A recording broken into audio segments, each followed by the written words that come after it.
Welcome to the Cross Crime Channel, the portal to the darkest corners of human history, where we meticulously dissect and analyze true crime cases from around the globe. Before we dive into today's riveting case, remember to show your support by hitting that like button, sharing your thoughts in the comments, and subscribing to our channel. Your engagement fuels our quest for truth. Now, get ready as we delve into the case of Noor Mukadam.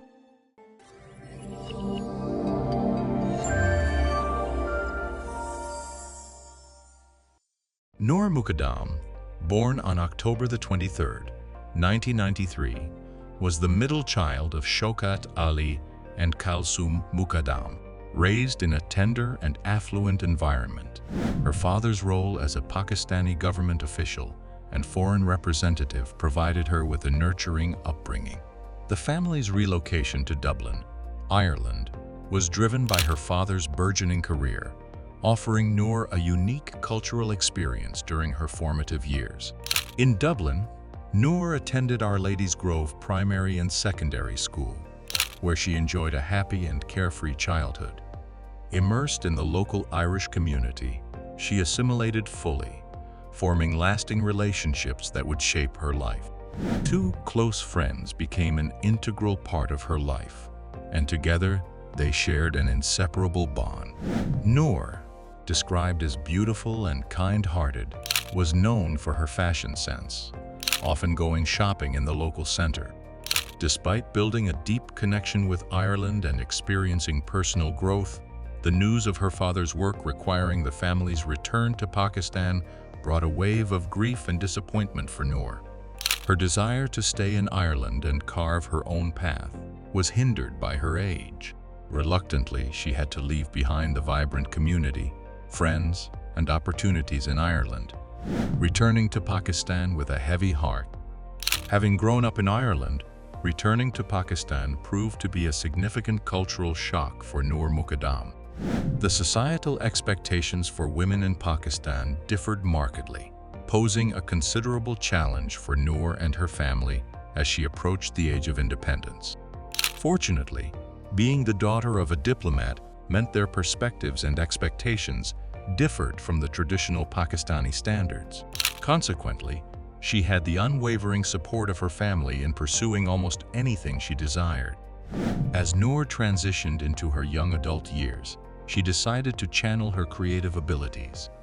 Fueled by her passion for fashion, Noor ventured into designing clothes to express her creativity.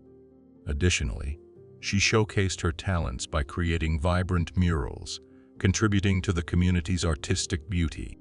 Despite societal expectations, Noor gained widespread admiration and popularity. It was during this time that she caught the attention of a 30-year-old man named Zahir Jaffer, who also resided in Islamabad. They crossed paths in 2018, and although the circumstances of their meeting remain unknown, it led to a friendship that blossomed into a relationship. However, as their relationship unfolded, Noor was unaware of the true nature of Zahir. Zahir was a wealthy man and a U.S. national who spent most of his time in the United States and the United Kingdom. He was a member of the renowned Jaffer brothers, a prominent business family in Pakistan. It's important to clarify that Jaffer Brothers is a sizable business conglomerate.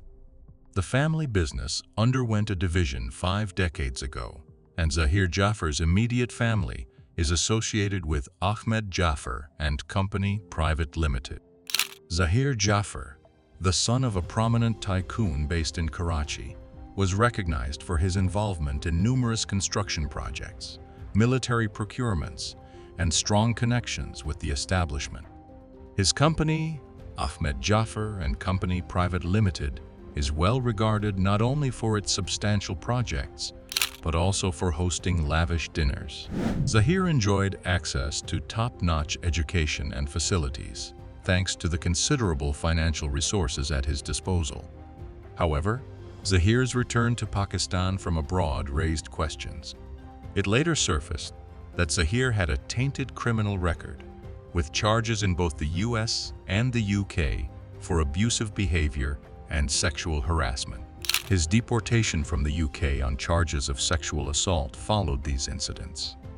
Despite these red flags, Zahir took deliberate measures to conceal his past convictions successfully. Noor, oblivious to his troubling history, entered into a relationship with him. Had she known about his criminal record, it is likely that Noor would not have pursued a relationship with him. Both hailing from affluent families, financial concerns were not an issue for either Zahir or Noor. This financial stability allowed Noor to pursue her artistic capabilities, although the unfolding tragedy in her relationship with Zahir would later take a tragic turn. Conversely, Zahir was involved in the family business and was set to inherit his father's business development agency. However, the dynamics of Zahir's relationship with his family business were far from ideal. Zahir had a short fuse, frequently losing his temper, and, on occasions, this anger escalated to physical aggression. This pattern of behavior was not new for Zahir. It aligned with his troubling history of misogyny. Zahir had a documented record of harassing women through unsolicited direct messages, often using offensive language and explicitly engaging in inappropriate conversations and behavior. Despite these concerning traits, Zahir successfully concealed most of his dark side from Noor. Even though he routinely subjected her to physical violence, Noor remained unaware of the broader extent of his problematic behavior. The stark contrast between Noor's compassionate nature and Zahir's troubling conduct perplexed mutual friends. Despite the visible signs of aggression and toxicity, Noor and Zahir's relationship endured for over 3 years. This period was marked by a troubling pattern of aggression and toxicity, making it a challenging and tumultuous journey for both individuals. In the early hours of July the 20th, 2021, an eerie silence hung over the Mukadam household, as Noor had been missing for 2 days. While it wasn't unusual for her to spend a night away, the prolonged absence heightened concerns within the family. Noor had left home at 9 p.m. on July the 18th, presumably heading to her boyfriend's place, and was expected to return the next day. However, she never came back. As the clock passed 1 a.m., anxiety set in. Noor's father attempted to contact her through text messages, but received no response. Calls from her sister went unanswered as well. At around 5 a.m., Noor's mother received a disturbing voice message from her daughter, marked by a sense of panic. The details of the message remained undisclosed, but shortly afterward, the family received a call from Zahir. His demeanor, always peculiar, seemed markedly different. He insisted he hadn't seen Noor that day, and suspiciously emphasized she wasn't at his house. Later that evening, on July the 20th, the Mukadam family received devastating news. Their daughter was found dead in Zahir Jafar's affluent home. The police were alerted to the situation after a call was made to the nearby mental health facility, Therapy Works, reporting a man in the midst of a mental breakdown, posing a threat to himself and others. Responding to the call, police encountered a harrowing scene at the residence. Zahir attempted to attack them with a knife upon arrival, leading to his restraint and subsequent arrest. Upon entering the property, authorities discovered a gruesome crime scene in the master bedroom, with bloodstains on the walls and floor. Noor Mukadam's lifeless body bore multiple stab wounds, and tragically, she had been decapitated. The murder weapon, a large kitchen knife, was recovered from the crime scene, resulting in Zahir's arrest for the murder of his girlfriend. In the aftermath, authorities confronted the challenging task of piecing together the crime scene and events from the 2 days prior. Zahir, however, remained uncooperative and silent. Through surveillance footage, eyewitness accounts, and telephone records, a timeline of the tragic events began to emerge. Noor left her family home around 9 p.m. on July the 18th, heading to Zahir's place, as per his request. Unbeknownst to her, Zahir had booked a flight to New York for both of them, scheduled to depart later that night. Zahir's plan was to propose to Noor that evening, intending to treat her if she said yes. However, Noor rejected his proposal, revealing that despite being together for 3 years, she was not comfortable with marrying him. Zahir, being a proud man, did not handle the rejection well, as it is considered highly disrespectful in Pakistan to reject a proposal. In his frustration, Zahir attempted to cancel their New York tickets, only to be informed by the operator that he wouldn't receive a refund. Around 11 p.m., a pre-booked taxi arrived at his house, but his evening had already crumbled. Zahir instructed the driver to wait outside, and after about half an hour, he emerged from the house, dragging Noor behind him angrily. During the taxi journey, the driver observed an unsettling dynamic between Zahir and Noor, with Zahir dominating the conversation, shouting at her, and Noor remaining in complete silence. On the way to the airport, Zahir abruptly told the driver to return home, claiming they wouldn't make the flight on time. They arrived back at the property around 2:20 a.m. Zahir was adamant about Noor accepting his proposal, refusing to let her leave, and even physically forcing her back inside. Behind closed doors, Noor faced verbal and physical abuse, leading to a series of disturbing events the following day. Ironically, Zahir's own surveillance cameras played a crucial role in documenting the extent to which he sought to regain control. Surveillance footage revealed Noor arriving at Zahir's residence at 10:19 p.m. on July the 18th, with the next sighting showing her attempting to leave the property in the early hours of the 19th. Regrettably, she was forcibly restrained and aggressively dragged back inside by Zahir, and over 24 hours later, around 7 p.m. the next day, a distressing incident unfolded. In her desperation, Noor, grappling with her circumstances, made a harrowing decision to jump from a second-floor balcony in a desperate attempt to escape. It's worth noting that the surveillance footage reveals the presence of 2 other men in the background, both seemingly indifferent to the unfolding events right next to them. In another clip, a different man is seen beside Zahir as he releases Noor from a guard hut where he had locked her, preventing her escape. Unfortunately, this security guard failed to intervene and offer assistance during that critical time. The aggressive nature of these interactions underscores Zahir's anger towards Noor and his lack of respect for her. Simply put, he was furious about her rejection of his proposal, and tragically, he refused to accept no for an answer. The surveillance images were the last images captured of Noor alive, as police believe that Zahir snapped after dragging her inside. If Zahir couldn't have Noor, then, in his warped mindset, nobody could. Subsequently, after bringing her upstairs into the bedroom, he retrieved his gun, shot her once, stabbed her multiple times, and then decapitated her. Realizing the gravity of the heinous crime he had just committed, panic set in. He made a brief 46-second call to the one person he could trust, his father, Zakir. Unfortunately, the contents of this call remain unknown. Afterward, he reached out to his father's friend for assistance. In the call, Zahir urgently expressed, "I am in a terrible fix. Please come to my house immediately. Robbers have entered, and I am alone. Please come quickly." The chaotic and incoherent words from Zahir continued for over 5 minutes. Alarmed by the call, the friend promptly informed Zahir's father, Zakir, who sensed that something was amiss. He remarked, "What is going on with your son? Something doesn't seem right. He has never called me before, and I don't even have his number saved on my phone. I feel he has gotten himself into a sticky situation." Following this distressing call, Zakir contacted Therapy Works to arrange a home visit for his son.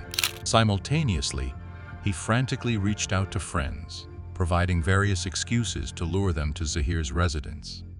Upon the arrival of the Therapy Works team and then the authorities, the gruesome discovery of Noor Mukadam's headless body unfolded.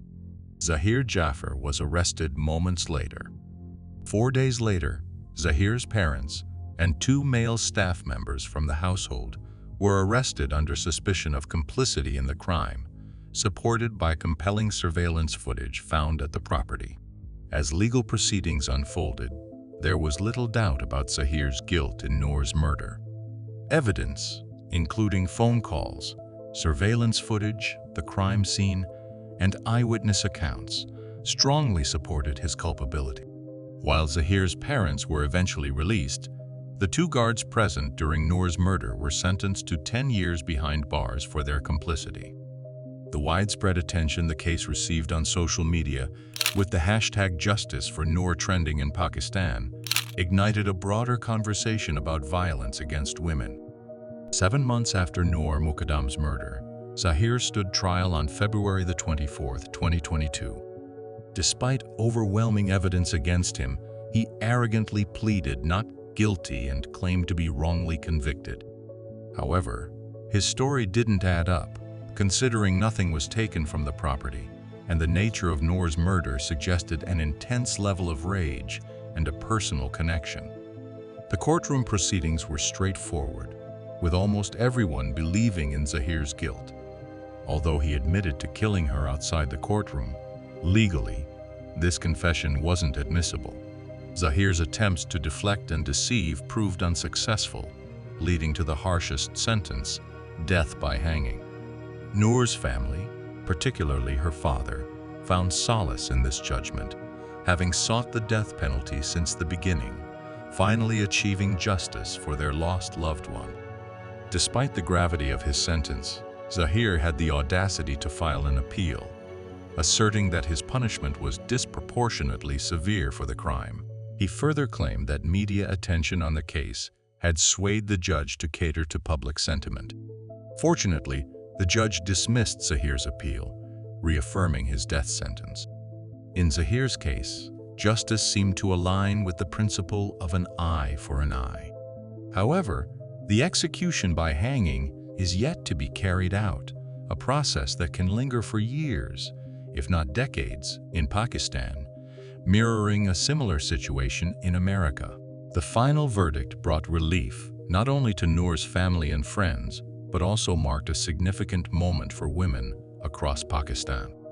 Given Zahir's documented history of violence against women, there was a persistent fear that, if not held accountable, he would continue this pattern of abuse and potentially commit further acts of violence. In an interview with the press, Noor's father Shaukat encapsulated the case with his own words: "We are shocked and devastated. As her parents, we are completely broken. Everybody has to leave this world, but losing a child like this is hard to bear. She was so young and a gentle, kind girl. Our grief is not confined to our family alone, but it extends to the entire nation of Pakistan. I may have lost a daughter, but now we are fighting for all women because this could be anybody's daughter or sister." Shaukat's statement rings true, coming from a man with both professional and personal experience in this harsh reality. Women's rights are a pressing concern in Pakistan, exacerbated by the absence of a nationwide law against domestic violence. This leaves women vulnerable to abuse from their spouses and partners without facing legal consequences. More than 30% of women in the country have experienced some form of violence since the age of 15. The hope is that this case prompts positive changes in addressing these issues. Noor Mukadam's untimely death is a tragedy beyond measure. She was on the verge of realizing her artistic aspirations, enjoyed a rich social circle on 2 continents, and envisioned a future that included starting her own family. Remembered as a kind, caring, and thoughtful individual, Noor was laid to rest 2 days after her murder at the Naval Anchorage Graveyard in Islamabad. Her grave serves as a focal point for remembrance, adorned with flowers on her birthday and the anniversary of her death. Even in Ireland, where she once resided, and in New York City, friends organized tribute walks, taking this time to reflect on her aspirations and to remember her. And thus, we conclude the tragic case of Noor Mukadam. If you haven't already, please subscribe to our channel and turn on notifications so you won't miss our next investigation. And if you have any theories or insights about this case, share them in the comments below. Until next time, remember, the pursuit of truth never rests, and in the world of true crime, there are always more mysteries waiting to be unraveled. Stay safe.